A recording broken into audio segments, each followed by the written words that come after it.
Good evening, everyone. Joe Collins here, congressional candidate, California's 43rd District. I want to welcome you to Minnesota. Now, this isn't your average documentary. This is actual footage of what happened when my campaign and I went to Minneapolis a few days after George Floyd died. We went to stand in solidarity with George Floyd and his family and to stand against police brutality. This is an issue that faces every single community, from the white community to the black community. Enjoy our film and go to joecollinsforcongress.com and let me know what you think.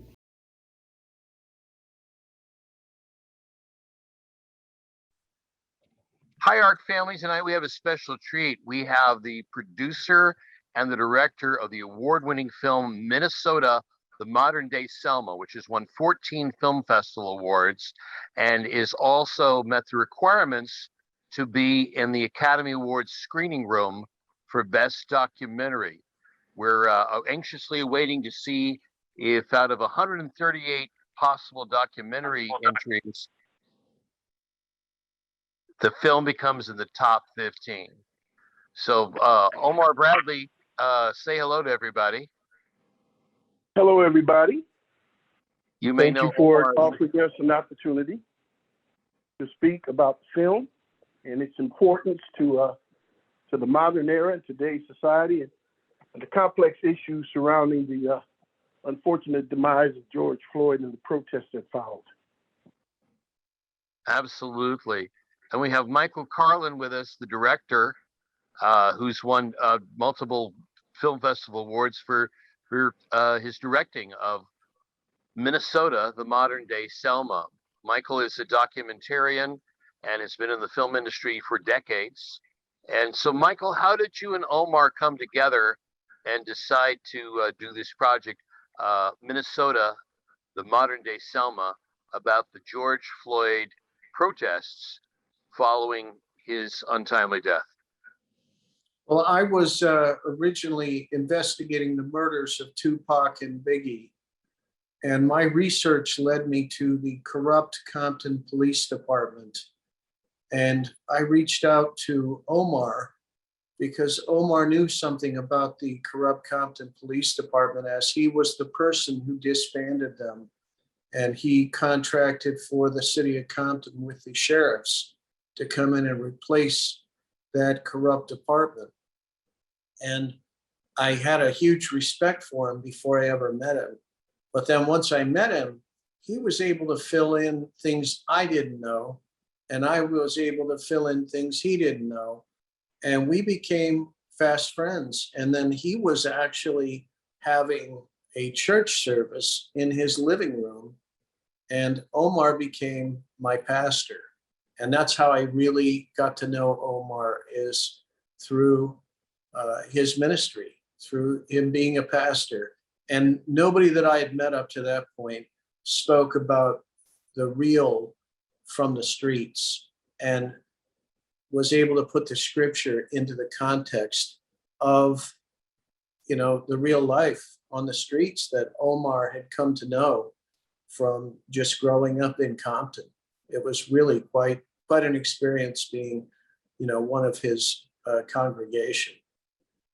Well, that spirit is kind of within your whole film, Minnesota, the Modern Day Selma, because you are boots on the ground. You are embedded with the protesters, and it's shot in almost entirely on an iPhone 11. Is that right?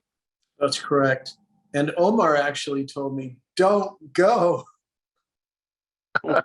So, Omar, you were trying to put it in context. How long after the George Floyd death did you go up to Minnesota? And Omar, why were you hesitant for him to go at all? Well, my hesitance was born of my experience with police agencies. They have a tendency to be fraternal, as you know, and they protect one another. And if there was any recognizance in their hands that people from another state was coming in to participate in a protest or to initiate some type of political inquiry into the murder, I know that the police they'll do whatever's necessary to protect their own. And that was why I was fearful. I saw this in Compton when I first became elected as councilman. There was a particular case where one of our officers had discharged his weapon twice. And I don't mean 2 shots, I mean 2 full clips in a domestic violence case. And the attorneys for the decedents simply said, well, how is it that this guy could shoot 14 times, reload, and shoot 14 more, and say that he had no opportunity to escape? I was among the council that wanted to fire that officer, but I got a tremendous amount of pushback from the California Association of Police, from other organizations that were representative of the police interests. And I saw with my own eyes how sometimes their motivations go past just intelligence. They will act on their motivations. And I also saw this with the disbanding of the Compton Police Department. I pursued a investigation into missing cocaine from the department, from 2,300 missing guns, from 1,500 pounds of missing marijuana, from 40 gallons of missing PCP.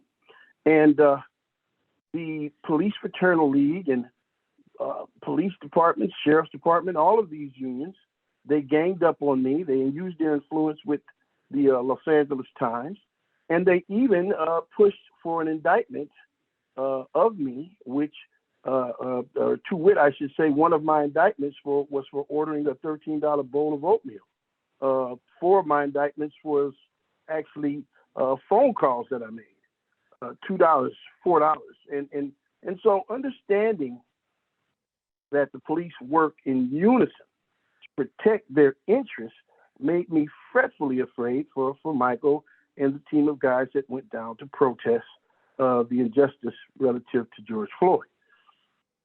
So even though this was a peaceful protest going on in Minnesota, you were afraid that the police kind of closing in their ranks and becoming defensive of one of their own would retaliate or maybe act inappropriately, exceeding their authority and power?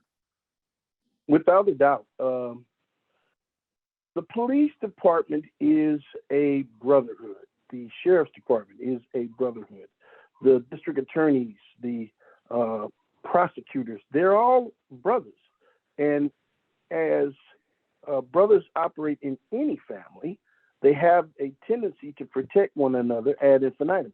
And believe it or not, the police are better connected in the political realm than most politicians. They're better connected in the press than most politicians. And they have the capacity to generate prosecutions and, if necessary, extrajudicial killings. I saw this with my own eyes. And so having experienced it, having seen where behavior that was absolutely non-criminal was criminalized by former Compton police who went on to become district attorneys and successfully prosecuted me. To wit, I have a prosecution, and this is going to shock you, for an in-room movie that I ordered on a trip where I raised $16 million for the city. I used the city's credit card to watch a movie while writing my pitch to the Congress, and I was literally prosecuted for $4.65 and found guilty and sentenced to prison. So my reticence was born of my experience. I know that police departments, DAs, sheriffs, state troopers, they'll protect their own self-interest. And that made me sore afraid for Michael and his efforts to try to bring light to what had happened in Minnesota. So Michael Carlin, director of Minnesota, the Modern Day Selma, when you got to Minnesota, what was the atmosphere you found with the police, and what was the vibe you had with the protesters? Well, basically, the police had retreated, and we got off the plane and went immediately to a protest that was at the Hennepin County building, and the police were there, but they had pretty much retreated. And to what Omar just said, when we were doing our investigation, we there were two Compton police officers who decided to write a book about their experiences in the Compton PD, and they thought they were just publishing photos, but it was photos of them partying with the judges and with the DAs. And so you have, at least in Compton, you had Compton police that were friendly, fraternizing with the DA's office and with judges, sitting judges. And I suspect that that's probably something that happens nationwide because, prosecutors need cops to be able to prosecute. And judges and prosecutors, they pick the judges from among the prosecutors. So, we do have a fraternity, and it's not just police. It's not just DAs. It's not just judges. They all kind of are in this club together. And so it really is an incendiary thing. And it's part of what about policing maybe needs to change, because what has to happen, and like in the case of George Floyd, the bad cops need to be weeded out. That was clearly a bad cop. And there are a lot of people who want to vilify George Floyd, but George Floyd did not deserve to die. And neither did so many of these kids that have been shot by police. And we have to weed out the bad cops, and we gotta turn this into community policing. And hopefully this movie can turn into something that starts those conversations so that they can happen.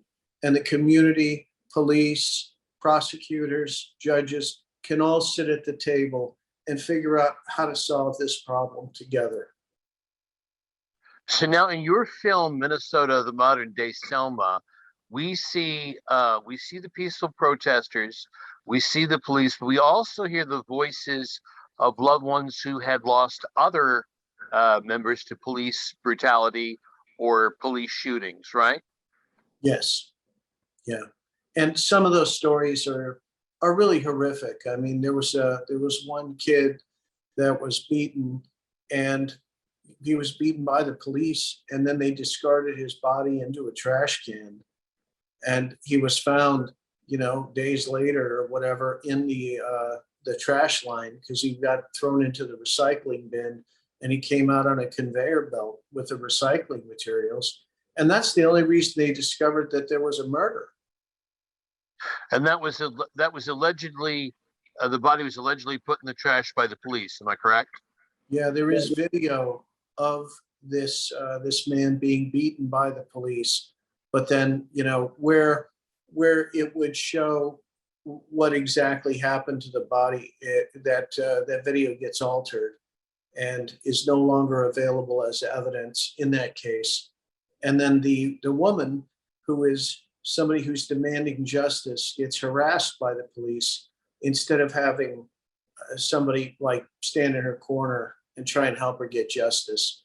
And her story doesn't really come to the surface until something happens to George Floyd, and all hell breaks loose around the world, and there's millions and millions of people protesting, and that's when her story bubbles up. Now, why is And the film? if I might, Andy, Go ahead. if I might, I'd like to add that there are two integral threads that are demonstrated in this film that runs on both sides of the equation. As you listen to the people who are affected by the loss of a loved one at the hands of the police, you hear an integral thread of pain and loss and suffering that's common to all people, whether they were brown or black or white. When you lose someone abruptly and unexpectedly and at the hands of people that you assume would protect their lives, there's a deep, deep pain.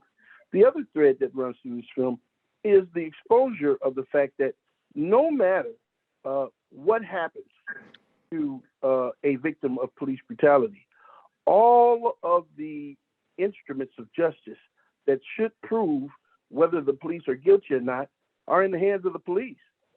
The coroner, hands of the police. The judge, hands of the police. The prosecutors, hands of the police. And the police themselves. So what you really have is not a racial situation, but you have a two-class system. A system that, one, supports the police in their activities, and another class who is subject to those activities, whether they are just or not. And I think that thread is most pronounced when you hear those women talking about what happened to their sons, prosecution's decision not to take action, and the evidence that most people never hear about. It's just hidden. And so what I hear you saying is that essentially it's a power differential. And so the deck is kind of stacked against the civilians and the victims and the families of the victim members, because the same people who, when you have police brutality, the police have a whole machine at their disposal to protect them. So And they're this able. is why They may not protect and serve the people, but they're able to protect and serve themselves. absolutely, and this is why this movie resonates, because if they can do it to poor black people, they can do it to poor white people. If they can do it to poor brown people, they can do it to anyone. I mean, it's just an inherent flaw in the system where citizens who don't have the money to question or challenge test results or to question findings of coroners or some of the other scientific findings that are used to either exonerate these cops or prosecute them. Citizens that don't have money to check are just basically left to fend for themselves, and their fortunes are always left to the hands of a system that operates every day in unison with each other. Cops know the coroners, coroners know the prosecutors, prosecutors know the judges. And so it's a major conflict of interest, and this film kind of exposes that. It exposes the fact that the poor are a class of individuals, regardless of race, who are not receiving equal justice under the law. Now, a question that several people have posed to me is, why is your film called Minnesota, the Modern Day Selma? For those who may not have seen the film yet and may not know the historical reference, Michael Carlin, did you choose the title for that? I did not. The title for the film comes from two people. Joe Collins is the one that chose to call it Minnesota, and Rodney Robinson, who is the federal agent that finds us on our little protest march. He is the one that came up with the title, The Modern Day Selma. And so, you know, those two titles were combined to create the title for the film. So it wasn't me that created the title. It was people who were there, that were in the middle of this protest, that they called it that. And that's where the title came from. So it's kind of organic how it happened. In fact, the whole film is very organic. You did not know what was going to happen when you set out to make your documentary, correct? Well, I didn't set out to make a documentary. I set out to follow protesters and follow the story of what happened to George Floyd. And, you know, this story unfolded. And, you know, I didn't expect that we were going to have somebody infiltrate our ranks, trying to turn our protest violent. I didn't anticipate that we were going to have somebody who appears to be some kind of law enforcement or military try and sucker us in to going to the place where the truck tried to run over the people, and, you know, tells us this story. So there were a number of things that happened in this that were just not anticipated and could not be anticipated, and really only came together as we were starting to cut the film. And poor Omar, he had to sit and listen to the long version of this film. The very first cut was nearly 4 hours, and it was each of these women telling their story twice, minimum of twice. And, you know, it was a very, very, it's already a heavy film, but it was much heavier then. And so I tortured him by making him watch it, but he was then very helpful in shaping the editing process of this film. Well, the The audiences at your screenings have been mesmerized. No one gets up and goes for popcorn. No one turns away. No one leaves in fear or disgust or sorrow. They're riveted by it. To what do you attribute the magnetic pull of your documentary, Minnesota, Modern Day Selma? Well, I think We just simply told the story as it happened. You know, we didn't try and steer a narrative. There's no agenda there. You know, when you say the word George Floyd, you immediately get people on many sides of that issue that start to inject their opinion. And nobody's opinion was injected here, at least not from the filmmaking side. You know, so we just followed a story. We just showed what actually happened while we were in Minnesota. And it's up to the audience to draw a conclusion. So, you know, it basically is kind of an immersive experience. And the one thing that I would say is that when I've been to many of these screenings now, we had 21 screenings at Lumley, and there were a bunch of other screenings at film festivals. I think it takes people a little bit of time to kind of come down from what they've seen. So when we roll credits, usually they don't get up and leave. They have to digest what they've seen. And I think, you know, it's a good thing that they get that time to watch the credits. We try and, you know, pay honor to the families that have actually experienced this and to the victims of police violence. And I look at them every bit as much as patriots of the people that founded this country. Their blood is mixed with the patriots that founded this country. So Omar Bradley, when you saw the original working print, the working cut of it that's more than 4 hours, how did you come away feeling after you'd seen all that information? Because this is all new stuff. This isn't, for those who have not seen the film, this isn't a rehashing of everything you saw in the news already. This is stuff that you have not seen before, voices you've not heard before, and in a context that's not been edited and pre-digested for you. It's allowed to play out, and it feels almost like real time. You feel like like just as Michael Carlin, the filmmaker, was, you feel like your boots are on the ground with the protesters as these events unfold. So what was your first take on it, Omar, when you saw the long version before it had been edited down?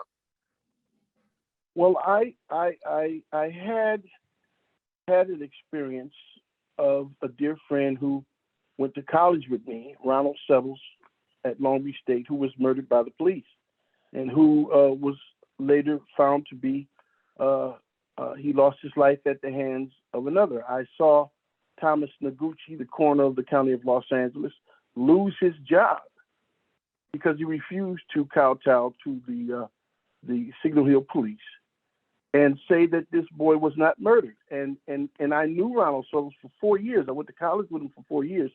And when I found out he had been murdered and that the police proposed that he had PCP in his system, when I knew this man, he wouldn't sit in the room with a cigarette. He was the number one running back in America at that time. It was shocking. But that day that I found that out, and it was maybe a week after I graduated college, I fell into my mother's arms and I wept in her arms for maybe an hour. And I remember saying, Mother, I mean, they can just kill us as black men. They can just kill us. And there was no answer forthcoming from my mother. She could only hug me and rock me in my arms. Now, here I was, 22 years old, weeping in the arms of a woman who may have weighed 140 pounds, where I was 250. And when I heard the women, the voices of those women, when I first viewed the film, it took me back to my mother. It took me back to the feelings that my mother ultimately articulated to me about what it's like to lose something as precious as a child. And I think what mesmerizes audiences is that the fact that the first person who communicates with you is your mother. The person that teaches you right and wrong is your mother. The person that teaches you to be courteous or studious, it's your mom. And so when you hear mothers crying out for their children, you can't help but reflect on whatever nurturing your mother provided for you. And to see that snatched from them is it's an emotional shock that, like I said, it supersedes race, it supersedes class, it supersedes position in society. There is a sacred bond between mother and child, and to see it violated for no other reason but that you were in the wrong place at the wrong time, it's something that I think, humanity needs to see. We never heard from Rodney King's mother. We never heard from Latasha Harlan's mother, or all of the other people that were murdered at the hands of police or unjustly killed in our society. So when you hear these voices and you hear the torment and the pain, you just have a universal connection to the film. Now, it's guttural, it's painful, it's heartbreaking. I have not viewed the film where I have not had to wipe my eyes from the tears. And so what makes the film most provocative is that you cannot create those kind of emotions. They just happen. You can't stage that. And that's what Minnesota does. It puts us in a confrontation with right and wrong based on the emotions that come from these women. And we can only imagine, what it's like to be in their shoes. We can only imagine what the true pain that they share actually feels like.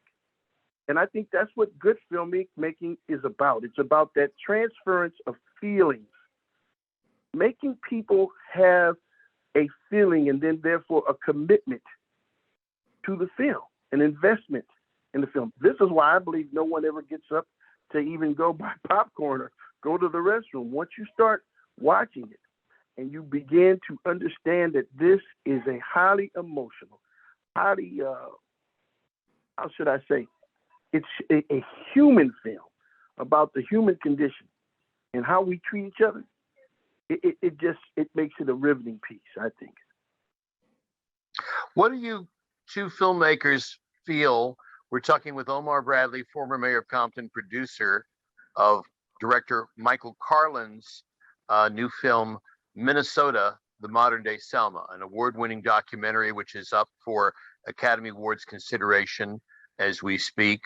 What is it you hope that they think about, and what do you hope audiences feel?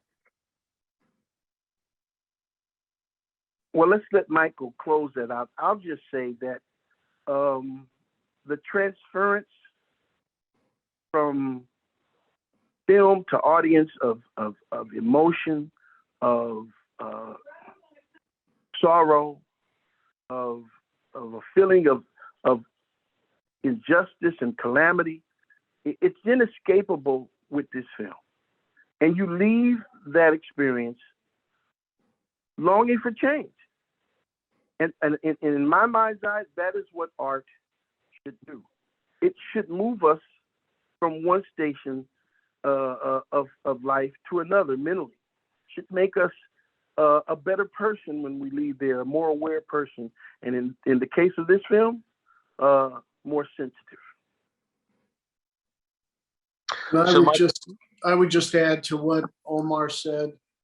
George Floyd's last words were, "I can't breathe." But his very last words were, as he's passing away, he's calling out for his mother.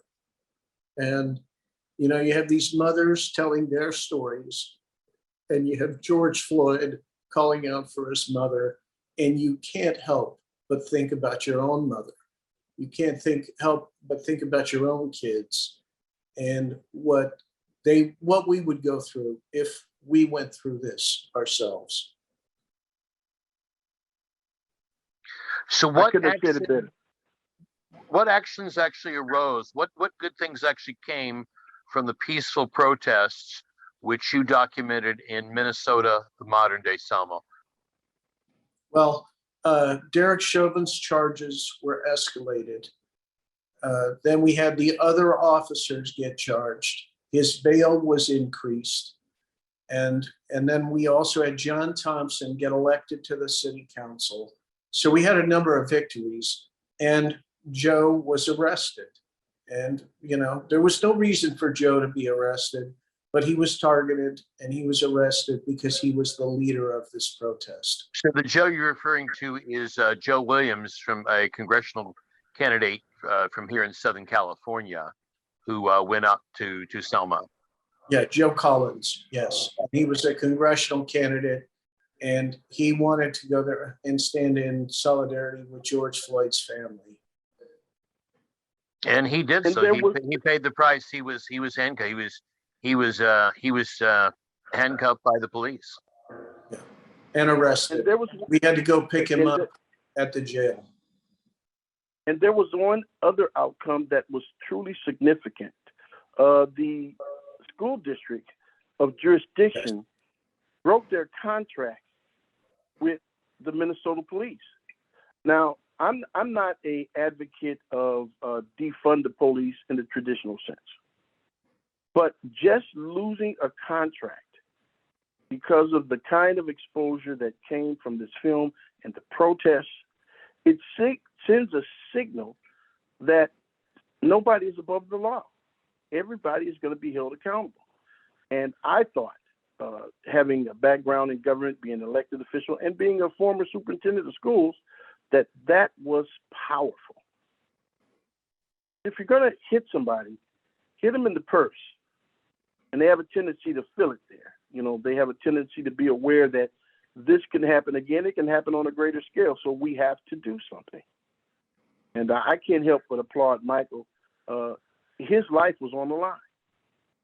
In many of those scenes, you'll see where, he had to scamper from tear gas canisters. He had to move away from rubber bullets.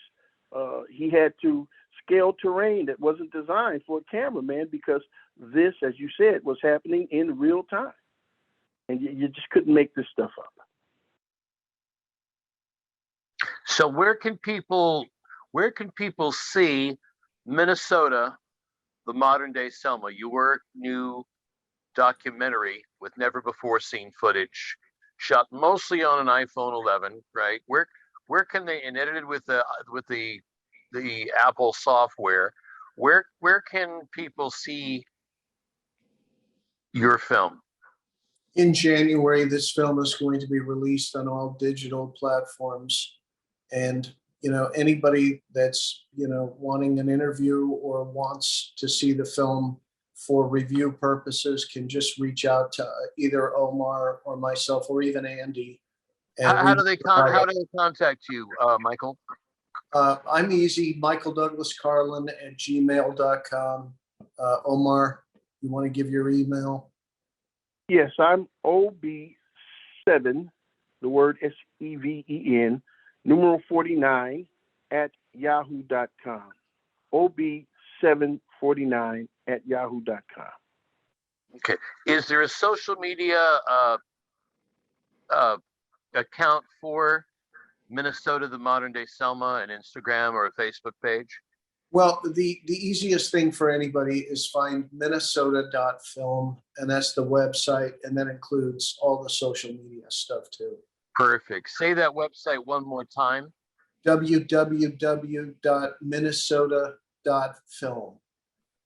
www.minnesota.film. Okay, we've been talking with former mayor of Compton, Omar Bradley, producer of Minnesota, the Modern Day Selma, and the documentary director, Michael Douglas Carlin. And you're watching from the Arc Theater Company in North Hollywood, California, courtesy of Stephen E. Kimbrough, the Pod Brother. If you'll check back with us, we will give you updates as this film continues on its unstoppable course, apparently, to win film festival awards and win audiences across the country. Any closing words, Omar or Michael?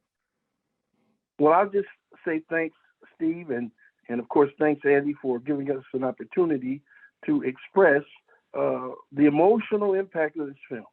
And I pray that it continues to enlighten people about the injustices that are ongoing in our country and why, as Americans, we are bound by the Constitution to address them. And I would just say in closing, the solution to all problems is inherent in the problem. And we have the ability to solve these problems. And hopefully this film leads to conversations, and hopefully communities get together with policing, with judges, with prosecutors, and they sit around a table and they work out their differences. And it leads us to a better place for America and for the people of America. Well said. So the film is Minnesota, the Modern Day Selma. We've been talking with former mayor of Compton, Omar Bradley, and documentary filmmaker Michael Carlin. For the Arc Theater Company and the Arc Network, have a good night, and thank you, Pod Brother Stephen E. Kimbrough. My pleasure. Thanks for having me, and congratulations on your qualifying for the Oscar run, and good luck in the pursuit of taking it to the next level. Thank you. Thank you, gentlemen. God bless. Good night. Night.